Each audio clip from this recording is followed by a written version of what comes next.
From Washington, this is VOA News.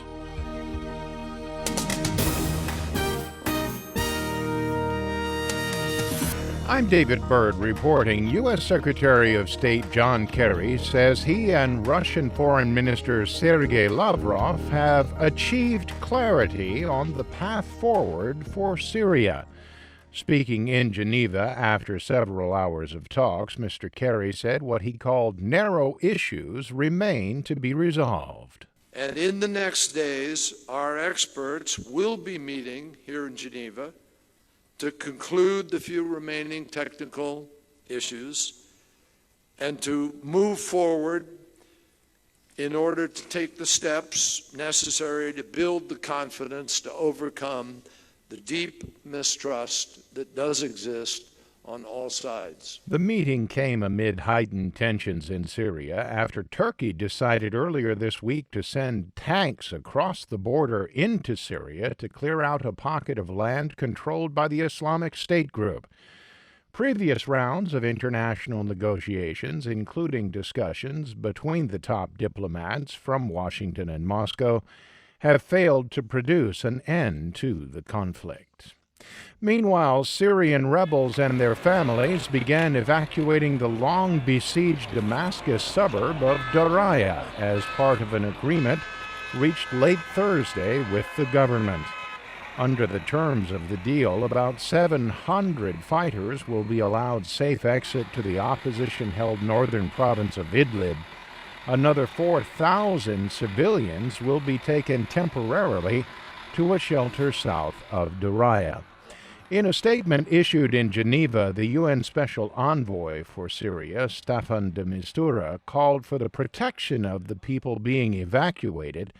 He said their departure must be voluntary, adding that the UN had not been consulted and was not involved in negotiating the deal reached between rebel factions and government forces. This is VOA News. France's highest administrative court has overturned the ban on burkinis, full body and head covering swimsuits worn by some Muslim women. The three-judge State Council on Friday ruled that the ban by the town of Villeneuve-Loubet dealt a serious and clearly illegal blow to fundamental liberties such as freedom of movement, freedom of conscience, and personal liberty. Marwan Mohammed is the director of the Collective Against Islamophobia in France. It's huge politically because it sends a clear message to the political elite that you cannot stigmatize part of the population just because of their religion, and it's not acceptable to restrict fundamental freedoms in a context of Islamophobia today in France. The ban imposed by officials in Villeneuve-Loubet alleged that allowing the swimsuit posed a threat to public order, a claim that the court said was not supported by evidence. About 30 coastal towns have imposed the ban with the blessing of some high officials in the French government. Prime Minister Manuel Valls has said the swimsuit represents, in his words, the enslavement of women. Two strong aftershocks hit the town of Amatrice in central Italy on Friday, hindering rescue and recovery efforts.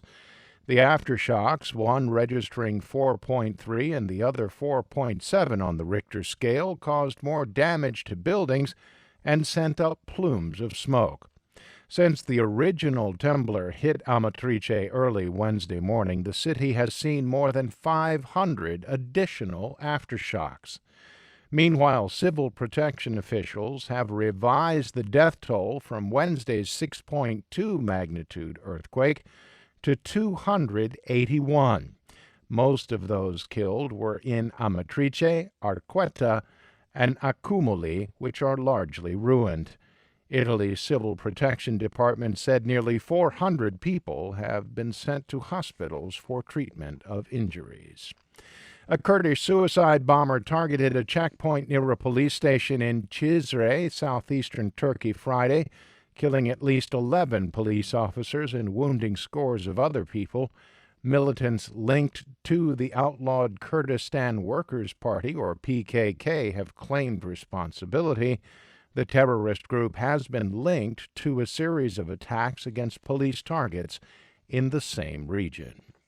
U.S. Central Bank Chair Janet Yellen says that continued and solid job growth in the United States has made it more likely the Federal Reserve will raise its short-term interest rates in the coming weeks or months.